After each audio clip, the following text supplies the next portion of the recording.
नमस्कार, good morning all of you. आप सभी का एक बार फिर से स्वागत है अपनी इस ऑनलाइन क्लास में।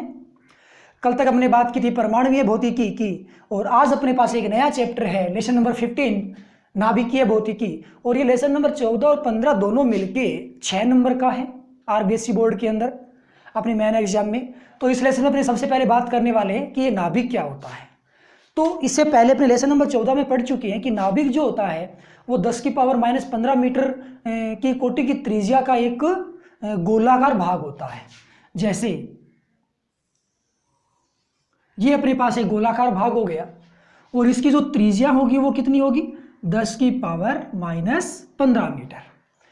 अब इस नाभिक के अंदर जो भी कण विद्यमान होते हैं उनमें से एक तो होता है प्रोटॉन और एक होता है न्यूट्रॉन। इन दोनों कणों की क्या क्या भूमिका होगी। प्रोटॉन का निश्चित आवेश होता है जो कि इलेक्ट्रॉन के आवेश के तुल्य रहता है। प्रोटॉन का निश्चित द्रव्यमान भी होता है। इसका मतलब ये हो गया कि प्रोटॉन जो होगा वो नाभिक के आवेश में भी परिवर्तन का काम करेगा और नाभिक के द्रव्यमान में भी परिवर्तन का काम करेगा। परंतु न्यूट्रॉन एक आवेश रहित कण होता है। न्यूट्रॉन का अपना कोई आवेश नहीं होता, अतः न्यूट्रॉन केवल और केवल नाभिक के द्रव्यमान में भूमिका निभाता है। नाभिक के आवेश में न्यूट्रॉन की कोई भूमिका नहीं होती। तो कुल मिलाकर के प्रोटॉन क्या करेगा, नाभिक के द्रव्यमान और आवेश दोनों में परिवर्तन का कार्य करता है, जबकि न्यूट्रॉन केवल और केवल नाभिक के द्रव्यमान में परिवर्तन का कार्य करता है। नाभिक का जो प्रतीक चिन्ह होता है वो क्या होगा, किसी भी नाभिक को ZXA से प्रदर्शित करते हैं, जहां पे Z क्या चीज होता है, Z होता है परमाणु क्रमांक, जिसे हम प्रोटॉन संख्या कह सकते हैं। तो किसी भी नाभिक में जितने प्रोटॉन की संख्या होगी वही उसके लिए Z बन जाता है, परमाणु क्रमांक बन जाता है। ए क्या होगा, ए होगा न्यूक्लियॉन संख्या।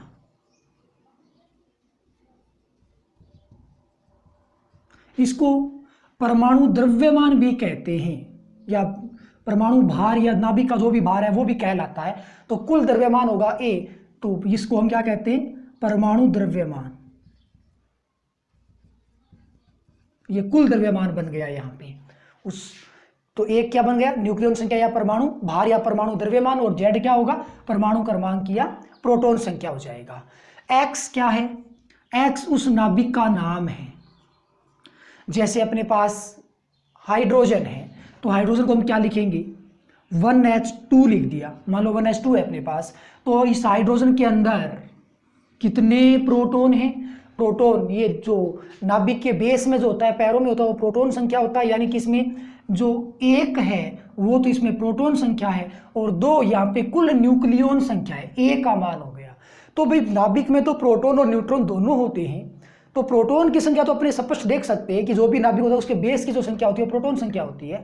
तो न्यूट्रॉन संख्या को आप कैसे काउंट कर लेते हो। न्यूक्लियॉन संख्या का बेसिक मीन्स क्या होगा, न्यूक्लियॉन संख्या का मतलब होता है प्रोटॉन और न्यूट्रॉन की कुल संख्या। जैसे किसी भी नाभिक में यदि एक प्रोटॉन है और कोई आपसे ये पूछ ले कि 1H2 के अंदर न्यूट्रॉन कितने होंगे, तो हमेशा ध्यान रखो कि ये जो ऊपर वाली संख्या है न्यूक्लियॉन संख्या, इसका मतलब ये हो गया कि इस नाभिक में प्रोटॉन और न्यूट्रॉन दोनों की जो कुल संख्या है वो 2 है। मतलब एक प्रोटॉन है तो फिर न्यूट्रॉन 1 होगा। यदि अपने 6C12 नाभिक की बात कर लें तो इसमें प्रोटॉन संख्या कितनी होगी, प्रोटॉन संख्या 6 हो गई। कुल न्यूक्लियॉन संख्या मतलब प्रोटॉन और न्यूट्रॉन की कुल संख्या कितनी होगी, 12 हो जाएगी। तो फिर प्रोटॉन यदि 6 है तो न्यूट्रॉन कितने बच गए, 6 बच गए। तो यहाँ पे न्यूट्रॉन की संख्या भी कितनी आएगी, 6 आ जाएगी। जरूरी नहीं है, ये ऐसा मत सोचना कि यहाँ पे एक प्रोटॉन एक न्यूट्रॉन, यहाँ पे 6 प्रोटॉन 6 न्यूट्रॉन। ऐसा नहीं है कि प्रोटॉन और न्यूट्रॉन बराबर होते हैं। जैसे अपने पास 1H3 है, हाइड्रोजन का एक समस्थानिक है जी, इसके अंदर प्रोटॉन कितने हैं, 1 है। तो न्यूट्रॉन कितने होंगे, एक में कितना जोड़ेगी, 3 बन जाए 2, तो न्यूट्रॉन की संख्या कितनी आ जाएगी, 2 आ जाएगी। इसी प्रकार से अपने पास हाइड्रोजन का एक समस्थानिक और है 1H1, इसमें प्रोटॉन कितने हैं, 1 है। कुल संख्या भी 1 ही है, तो न्यूट्रॉन कितनी हो गई, न्यूट्रॉन जी इसमें 0 हो गए। तो 1H1 एकमात्र ऐसा नाभिक है या परमाणु है जिसके अंदर न्यूट्रॉन नहीं पाया जाता। इसके अलावा जितने भी नाभिक या परमाणु होते हैं उनके अंदर न्यूट्रॉन विद्यमान होता है। किसी भी परमाणु के नाभिक में प्रोटॉन और न्यूट्रॉन हमेशा दोनों आवश्यक रूप से विद्यमान होते हैं, लेकिन अपवाद के तौर पे 1H1 एकमात्र ऐसा नाभिक है जिसके अंदर न्यूट्रॉन नहीं पाया जाता। तो यहाँ पे यदि आप न्यूट्रॉन की संख्या निकालना चाहते हो तो न्यूट्रॉन संख्या को आप कैसे निकालोगे? तो न्यूट्रॉन संख्या का यहाँ पे मान कितना बन जाएगा? ये जो आपको कुल संख्या दिखाई दे रही है ए, उसमें से जेड को माइनस कर दो, यानी कि ए माइनस जेड है वो क्या बन जाएगा? न्यूट्रॉन संख्या बन जाएगा।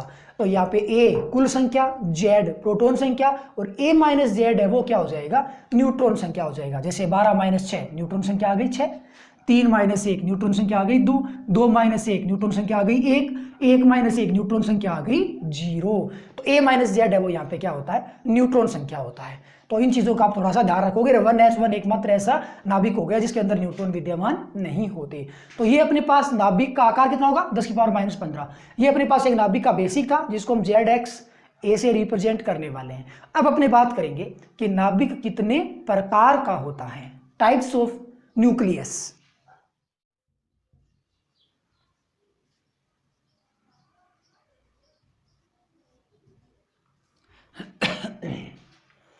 नाभिक मोस्टली 5 प्रकार के होते हैं। पहला समस्थानिक नाभिक, दूसरा समभारिक नाभिक, तीसरा समन्यूट्रॉनिक नाभिक, चौथा दर्पण या प्रतीप नाभिक, और पांचवा आइसोमर्स या समावयवी नाभिक।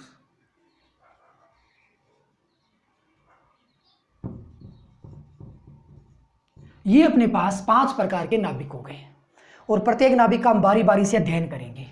सबसे पहले अपने समझेंगे समस्थानिक नाभिक की। तो मोटा मोटी तौर पे पहले जो 3 नाभिक हैं वो आप लोगों ने इससे पहले की क्लास में 11वीं क्लास में केमिस्ट्री में भी पढ़ा होगा, या अन्य 10th क्लास में भी आप लोगों ने इसका अध्ययन किया होगा, 10th या 9th क्लास में। समस्थानिक नाभिक का मतलब क्या होता है? मतलब अपने पास 2 नाभिक है, एक नाभिक तो सपोज दैट ये हो गया और एक नाभिक ये हो गया, ये 2 नाभिक हो गए।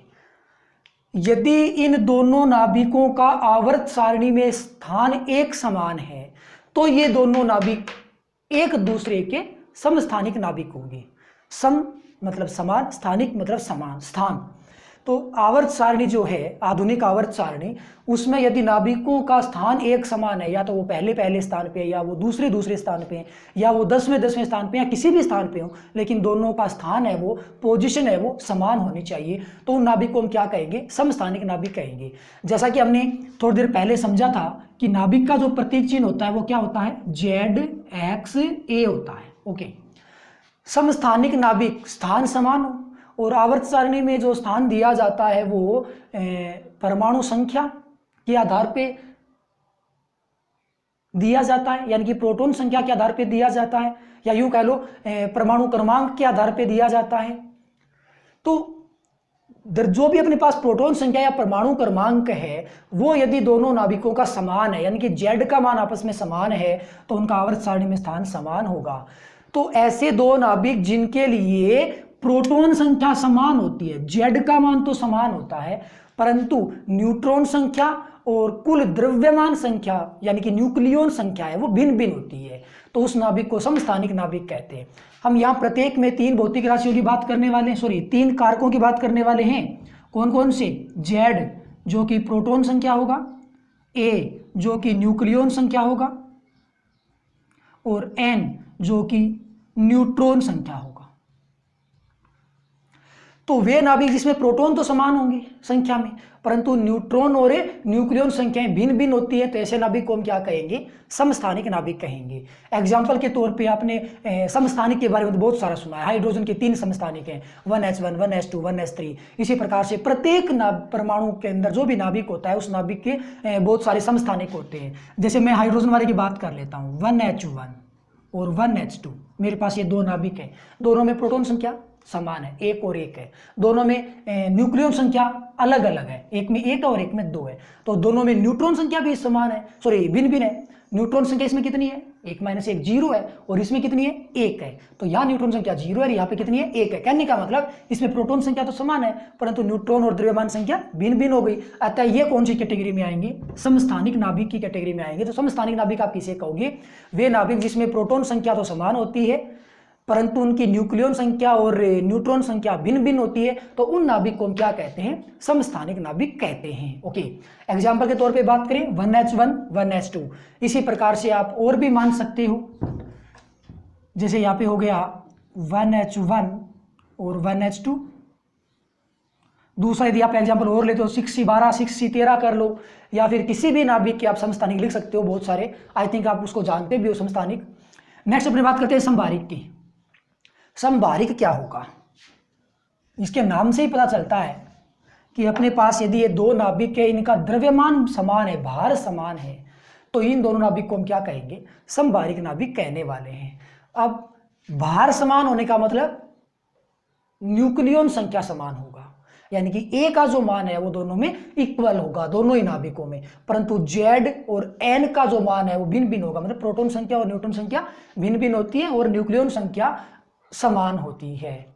तो ऐसे नाभिक का आप एग्जाम्पल बता सकते हो जिसके अंदर न्यूक्लियन संख्या समान हो, तो भाई एग्जाम्पल बन जाएगा, जैसे ये अपने पास 1H3 है, ये अपने पास 2He3 है, ऐसा कुछ हो गया। तो दोनों ही नाभिक में ए का मान इक्वल है, दोनों में 3-3 न्यूक्लियन संख्याएं हैं, परंतु दोनों ही नाभिक में प्रोटॉन और न्यूट्रॉन संख्या है वो अलग अलग है। कैसे, प्रोटॉन संख्या यहाँ पे 1 है और यहाँ पे 2 है, यहाँ न्यूट्रॉन संख्या कितनी है, यहाँ पे न्यूट्रॉन संख्या 2 है, 3 - 1, और यहाँ पे न्यूट्रॉन संख्या कितनी है, 1 है, तो यहाँ पे प्रोटॉन न्यूट्रॉन संख्या भिन्न भिन्न है परंतु न्यूक्लियन संख्या या द्रव्यमान संख्या वो समान है, तो इन दोनों नाभिक को आप क्या कहोगे, समभारिक नाभिक। तो समभारिक नाभिक वे नाभिक होते हैं जिनमें द्रव्यमान संख्या यानी कि न्यूक्लियन संख्या तो समान होती है परंतु प्रोटॉन संख्या और न्यूट्रॉन संख्या के मान भिन्न भिन्न होते हैं, तो उन नाभिक को हम क्या कहेंगे, समभारिक नाभिक। तो इसका एग्जाम्पल क्या बन जाएगा अपने पास, इसका एग्जाम्पल हो गया सपोज दैट 1H3, उसी प्रकार से 2He3। तीसरा अपने पास आता है सम न्यूट्रॉनिक नाभिक। नाम से ही हमें पता चलता है ऐसे नाभिक जिसके न्यूट्रॉनों की संख्या आपस में क्या हो, समान हो, तो नाभिक को हम क्या कहने वाले हैं, सम न्यूट्रॉनिक नाभिक कहने वाले। तो ऐसे आप नाभिकों की कल्पना कीजिए जिसमें न्यूट्रॉन संख्या समान आती हो, मतलब ए और जेड का जो अंतराल है वो समान आता हो। जैसे अपने पास ये दो नाभिक हैं, उनमें से आप एक नाभिक ले लो 1H2 और दूसरा नाभिक ले लो 2He3। ध्यान ये रखना केवल न्यूट्रॉन संख्या समान होनी चाहिए, प्रोटॉन और न्यूक्लियन संख्या है वो भिन्न भिन्न होनी चाहिए। तो यहाँ पे जो प्रोटॉन संख्या है वो दोनों की अलग अलग है, जो न्यूक्लियन संख्या है 2 और 3 है वो दोनों की अलग अलग है। न्यूट्रॉन संख्या की बात करें तो यहाँ पे न्यूट्रॉन संख्या कितनी है, 1 है, यहाँ पे न्यूट्रॉन संख्या कितनी है, 1 है, दोनों में न्यूट्रॉनों की संख्या समान हो गई, तो ये नाभिक कौन से नाभिक कहलाएंगे, एक दूसरे के सम न्यूट्रॉनिक कहलाएंगे। तो एग्जाम्पल के तौर पे क्या बन जाएगा, 1H2 2He3, ये कौन से नाभिक हैं, सम न्यूट्रॉनिक, मतलब ऐसे नाभिक जिसमें प्रोटॉन और न्यूक्लियन संख्या तो अलग अलग होती है परंतु न्यूट्रॉन संख्या समान होती है, ऐसे नाभिकों को हम क्या कहते हैं, सम न्यूट्रॉनिक नाभिक कहते हैं। नेक्स्ट अपने पास आता है दर्पण या प्रतीप नाभिक। ये कौन से नाभिक होंगे, दर्पण या प्रतीप नाभिक वे नाभिक होते हैं जिनमें एक नाभिक की प्रोटॉन संख्या दूसरे नाभिक की न्यूट्रॉन संख्या के बराबर होती है और दूसरे नाभिक की प्रोटॉन संख्या पहले वाले नाभिक की न्यूट्रॉन संख्या के बराबर होती है। मतलब ये नाभिक एक दूसरे की जो प्रोटॉन और न्यूट्रॉन संख्या होती है एक दूसरे के साथ एक्सचेंज होती है, एक का प्रोटॉन दूसरे का न्यूट्रॉन बराबर होगा और एक का न्यूट्रॉन दूसरे का प्रोटॉन आपस में बराबर होगा। तो ऐसे नाभिक को हम दर्पण या प्रतीप नाभिक कहने वाले हैं। एग्जाम्पल के तौर पे बात करें तो अपने पास सपोज दैट कि ये दो नाभिक हैं, आपको ऐसे दो नाभिक की कल्पना करनी है, ध्यान में लेके आना है जिनकी प्रोटॉन और न्यूट्रॉन संख्या आपस में क्रॉस में बराबर हों। तो ऐसा आप कौन सा नाभिक ले सकते हो, जैसे अपने पास 1H3 है, तो भाई इसमें प्रोटॉन संख्या कितनी है, 1 है, न्यूट्रॉन संख्या कितनी है, 2 है। तो भाई ऐसा नाभिक लो जिसमें प्रोटॉन संख्या 2 आ जाए, ताकि इसके न्यूट्रॉन के बराबर हो जाए। तो 2 नंबर पे कौन आता है, 2 पे तो हीलियम आता है, 2He3 हो गया। ओके, तो प्रतीप या दर्पण नाभिक में द्रव्यमान संख्या तो समान होती है, लेकिन प्रोटॉन और न्यूट्रॉन संख्या आपस में क्रॉस रहती है। अब यहाँ पे प्रोटॉन संख्या कितनी है, यहाँ पे प्रोटॉन संख्या 2 है, न्यूट्रॉन संख्या कितनी है, न्यूट्रॉन संख्या 1 है। तो जरा गौर से देखो कि पहले वाले की जो प्रोटॉन संख्या है वो दूसरे वाले की न्यूट्रॉन के बराबर है, और जो पहले वाले की न्यूट्रॉन संख्या है वो पहले वाले की प्रोटॉन के बराबर है, परंतु द्रव्यमान संख्या दोनों में ही समान है। तो ऐसे नाभिक को हम क्या कहेंगे, दर्पण या प्रतीप नाभिक कहेंगे। तो परिभाषा क्या बन जाएगी, वे नाभिक जिनमें न्यूक्लियन संख्या तो समान होती है, एक का मान तो समान होता है, परंतु दोनों ही नाभिकों की प्रोटॉन और न्यूट्रॉन संख्याएं एक दूसरे के साथ एक्सचेंज होकर आपस में बराबर होती है। तो उस नाभिक को हम क्या कहते हैं, दर्पण या प्रतीप नाभिक कहते हैं। अर्थात एक नाभिक की प्रोटॉन संख्या दूसरे की न्यूट्रॉन संख्या के बराबर हो, और दूसरे की प्रोटॉन संख्या पहले वाले की न्यूट्रॉन संख्या के बराबर हो। अब अपने पास और एग्जाम्पल की बात करें तो क्या बन गया, 1H3 2He3। अब अपने पास एक अंतिम नाभिक आता है आइसोमर्स या सम अवयवी। इसके नाम से ही पता चलता है कि सम अवयवी, सारे जो अवयव हैं वो आपस में समान होने चाहिए। जैसे कि प्रोटॉन, जैसे 2 नाभिक है, दोनों का प्रोटॉन संख्या बराबर हो, दोनों की न्यूट्रॉन संख्या बराबर हो, और दोनों की द्रव्यमान संख्या भी बराबर हो, तो ऐसे नाभिक को हम क्या कहेंगे, आइसोमर्स या सम अवयवी नाभिक कहेंगे। ऐसा नाभिक हमें कब मिलेगा, जब भी रेडियो एक्टिव पदार्थ का विखंडन होता है तो एक नया नाभिक बनता है। वो नया नाभिक उत्तेजित अवस्था में रहेगा, और उत्तेजित अवस्था से जब मूल अवस्था में आएगा, उस केस में जो नया नाभिक बना है वो उत्तेजित अवस्था वाले नाभिक के साथ सभी अवयव समान रखता है, अर्थात फिर वो दोनों नाभिक सम अवयवी कहलाते हैं। मतलब क्या हो गया, मतलब सिंपल सा ये हो गया कि अपने पास एक रेडियो एक्टिव पदार्थ है, जैसे बाण में यूरेनियम 238 है, इसका अपने विखंडन करवाएं और अल्फा कण का निष्कासित हो गया। हम ये जानते हैं, लेसन नंबर 14 में पढ़ा था अल्फा कण प्रकीर्णन में, कि किसी भी रेडियो एक्टिव पदार्थ को यदि खुले वायुमंडल में रख दिया जाए तो उनसे स्वतः ही किसका निष्कासन होगा, अल्फा कण का। अल्फा कण एक हीलियम नाभिक होता है। तो 92 यूरेनियम 238 से यदि आपने एक अल्फा कण का निष्कासन करवा दिया तो भाई बचेगा थोरियम 90, थोरियम 234। ये जो नया नाभिक बना है ना, वो कुछ समय तक उत्तेजित अवस्था में रहता है। जब ये उत्तेजित अवस्था से मूल अवस्था में आता है, जैसे अब ये 90 थोरियम 234 है, ये कहाँ आएगा, ये मूल अवस्था में आएगा 90 थोरियम 234, तो उसके साथ ऊर्जा उत्सर्जित होगी, वो गामा वगैरह किसी भी कण के रूप में निकल सकती है। तो यहाँ पे ये जो नया नाभिक बना है और ये जो उत्तेजित ऊर्जा स्तर का नाभिक था, इन दोनों नाभिकों की जो संख्याएं हैं, जैसे प्रोटॉन संख्या, न्यूट्रॉन संख्या और न्यूक्लियन संख्या, वो आपस में बराबर है। तो ये दोनों नाभिक है वो कौन से नाभिक होंगे, समअवयवी या आइसोमर्स नाभिक कहलाएंगे। ये नाभिक केवल और केवल तभी उत्पन्न होते हैं जब कोई भी नाभिक उत्तेजित अवस्था से अपनी मूल अवस्था में आता है, तो ही आइसोमर्स या समअवयवी नाभिक का निर्माण होता है। जैसे यहाँ पे ये यूरेनियम के विखंडन से थोरियम का निर्माण हो रहा है। तो जब भी उत्तेजित अवस्था से कोई भी नाभिक मूल अवस्था में आएगा तो केवल और केवल वो ऊर्जा का ही उत्सर्जन करने वाला है। तो यहाँ पे जो नाभिक शेष बचेंगे उत्तेजित ऊर्जा स्तर का और मूल ऊर्जा स्तर का, वो एक दूसरे के साथ समअवयवी नाभिक कहलाएंगे। तो ये था अपने पास नाभिकों के प्रकार का विवरण। तो प्रत्येक की आप डेफिनेशन याद रखोगे, प्रत्येक का आप एग्जाम्पल याद रखोगे। अब अपने बात करते हैं कि नाभिक का आकार कितना होता है, नाभिक की त्रिज्या कितनी होती है।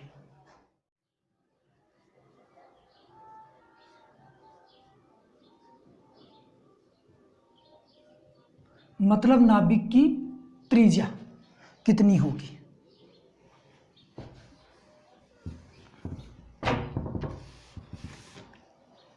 ओके, वैसे तो नाभिक की जो त्रिज्या होती है वो 10 की पावर -15 मीटर कोटि की होती है, परंतु यदि अपनी नाभिक की त्रिज्या के एक सूत्र की बात करें तो सपोज दैट ये एक नाभिक हो गया और नाभिक का नाम मैंने ZXA रखा, तो किसी भी नाभिक की जो त्रिज्या होगी वो उस नाभिक की न्यूक्लियन संख्या A पर डिपेंड करती है, और नाभिक की जो त्रिज्या होती है वो उस नाभिक की न्यूक्लियन संख्या A की के घनमूल के समानुपाती होती है, यानी कि घात 1/3 के समानुपाती होती है। मतलब इसकी त्रिज्या को यदि मैं कैपिटल R नाम दे दूं, मान लो कि नाभिक की त्रिज्या कैपिटल R है, तो ये मान कितना होगा, इसका जो भी द्रव्यमान संख्या है अपने पास, न्यूक्लियन संख्या है, उसका घनमूल यानी कि घात 1/3 के समानुपाती इसका मान होगा। यदि आप समानुपाती का निशान हटाते हो तो R बराबर क्या बनेगा, R0 एक नियतांक आ जाएगा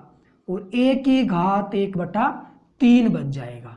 तो ये किसी भी नाभिक की त्रिज्या का अपने पास एक फॉर्मूला होता है, R0 A की घात 1/3, जहाँ पे R0 क्या हो गया, जहाँ R0 सिंपल एक नियतांक है जिसका मान 1.2 10⁻⁻15 मीटर होता है,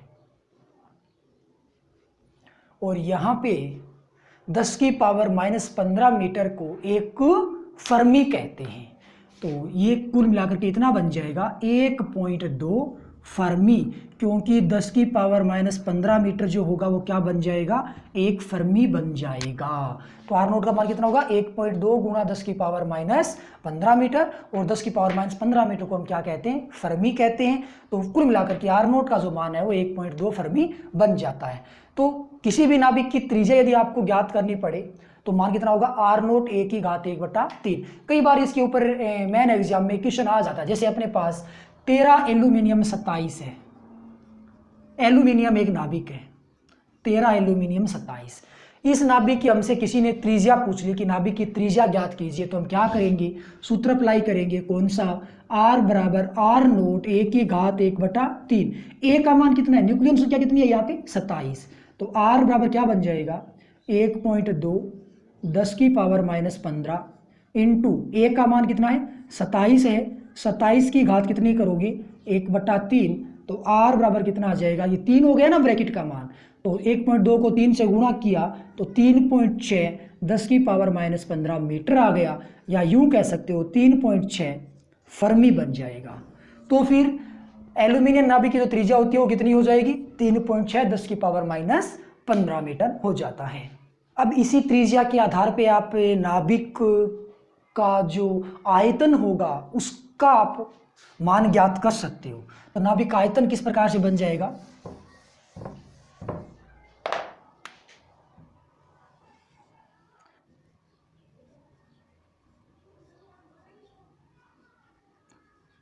तो अब अपने बात करेंगे नाभिक के आयतन के। नाभिक का जो आकार आकृति होती है वो गोलाकार होती है, तो गोले का जो फॉर्मूला होता है आयतन के लिए वही फॉर्मूला यहाँ पे अप्लाई होना है। तो गोले के लिए जो आयतन का सूत्र होता है वो होता है 4/3 πr³ हो गया।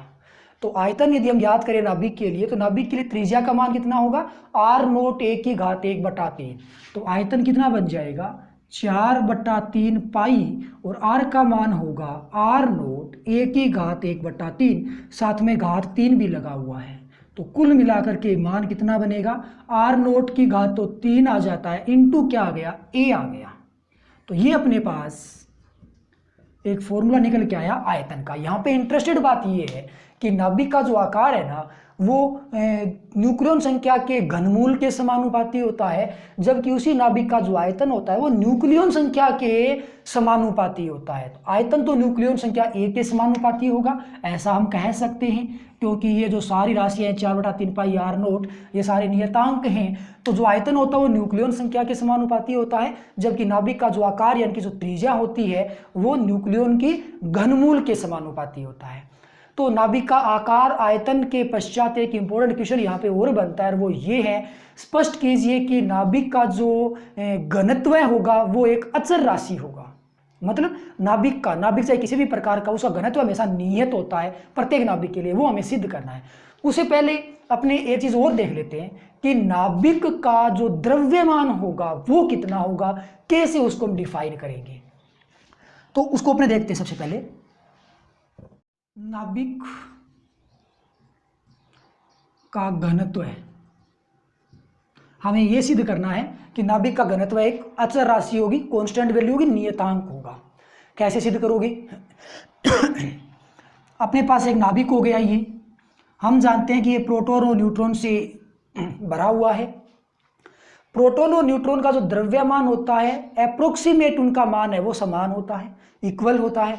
मतलब प्रोटॉन का द्रव्यमान होगा उतना ही लगभग न्यूट्रॉन का द्रव्यमान भी होगा। तो आप ये कह सकते हो कि प्रोटॉन और न्यूट्रॉन समान भार के हैं, समान द्रव्यमान के हैं। यदि मैं एक प्रोटॉन का द्रव्यमान स्मॉल m मान लूँ तो मैं n का द्रव्यमान भी स्मॉल m मान सकता हूँ, क्योंकि दोनों का मान आपस में बराबर है। ओके, इस नाभिक में सपोज दैट 10 प्रोटॉन है और 12 न्यूट्रॉन है, तो कुल कितने कण हो गए? 22। ए का मान कितना हो गया? 22। और एक कण का द्रव्यमान कितना है? m है, चाहे वो p का हो चाहे वो n का हो, प्रोटॉन या न्यूट्रॉन किसी का भी, दोनों का समान है। एक कण का द्रव्यमान है वो m है, तो कुल कितने कण है? 22, यानी कि a है। तो एक कणों का कुल द्रव्यमान कितना बन जाएगा? एक कण का द्रव्यमान m है, तो a कणों का द्रव्यमान कितना बन जाएगा? a into m। मतलब ये हो गया कि किसी भी नाभिक का जो द्रव्यमान होता है उसको आप a इंटू m से रिप्रेजेंट करते हो। a यहाँ पे न्यूक्लियन संख्या होगा, m यहाँ पे एक न्यूक्लियन का द्रव्यमान होगा। वो न्यूक्लियन प्रोटॉन या न्यूट्रॉन चाहे कोई सा भी हो, दोनों का समान होता है। तो ध्यान रखना कि नाभिक के द्रव्यमान को हम a इंटू m से रिप्रेजेंट करते हैं। बात कर रहे थे नाभिक के घनत्व की, तो घनत्व का एक फॉर्मूला होता है। घनत्व बराबर क्या होता है? द्रव्यमान बटे आयतन। द्रव्यमान बटे आयतन, तो घनत्व है रो द्रव्यमान। नाभिक का घनत्व बराबर होगा नाभिक का द्रव्यमान बटे नाभिक का आयतन। तो नाभिक का द्रव्यमान क्या होगा? नाभिक के द्रव्यमान को मैं एक बार के लिए कैपिटल M मान लेता हूं, आयतन को मैं कैपिटल V मान लेता हूं। तो रो का मान यहां से कितना निकल के आएगा? M। नाभिक का द्रव्यमान कितना होता है? A इंटू M होता है। यहाँ पे स्मॉल m है, ये कैपिटल M था। V नाभिक का आयतन हमने अभी अभी ज्ञात किया था, कितना होता है? 4/3 पाई 4/3 पाई r0 की घात 3 इंटू a, इतना मान था। तो जी a से a क्या हो गया? कैंसिल। तो रो का मान कितना बचा? 3 ऊपर चला गया, 3 स्मॉल m बटे 4 पाई r0 की घात 3। ये अपने पास घनत्व का मान निकल के आ गया। इस घनत्व के सूत्र में जितनी भी भौतिक राशियां हैं वो सारी की सारी कांस्टेंट नियतांक है। कैसे? 3 तो नियतांक है। m न्यूक्लियन का द्रव्यमान है, फिक्स होता है 1.67 × 10⁻27। पाई का मान 314 हो गया, r0 का मान 1.2 फर्मी हो गया। तो ये जितनी भी वैल्यू है सारी की सारी कांस्टेंट है। मतलब कि जो घनत्व का सूत्र है उसमें जो भी भौतिक राशि सारी कांस्टेंट होने के कारण हम ऐसा कह सकते हैं कि जो रो होता है वो एक नियत राशि होता है, एक अचर राशि होता है, जिसके ऊपर न्यूक्लियन संख्या में परिवर्तन या द्रव्यमान में परिवर्तन वगैरह का कोई भी प्रभाव नहीं पड़ता है। चाहे उसमें कितने भी प्रोटॉन न्यूट्रॉन घटा लो बढ़ा लो, हमेशा और हमेशा घनत्व है वो क्या रहेगा? नियत रहेगा। अर्थात नाभिक का जो घनत्व होता है वो एक अचर राशि होता है। इस चीज़ को भी आप ध्यान में रखोगे। तो आज हमने बात की नाभिक के बारे में। नाभिक क्या होता है, नाभिक कितने प्रकार का होता है, उसका आकार कितना होता है, उसका आयतन कितना होता है, कैसे हम त्रिज्या को ज्ञात करते हैं किसी नाभिक के लिए, और उसका घनत्व है वो किस प्रकार से डिफाइन होता है। इन सभी बातों की आज हमने चर्चा की है। तो आज के लिए बस इतना ही, कल आएंगे अपने किसी नेक्स्ट टॉपिक के साथ। तब तक के लिए बाय।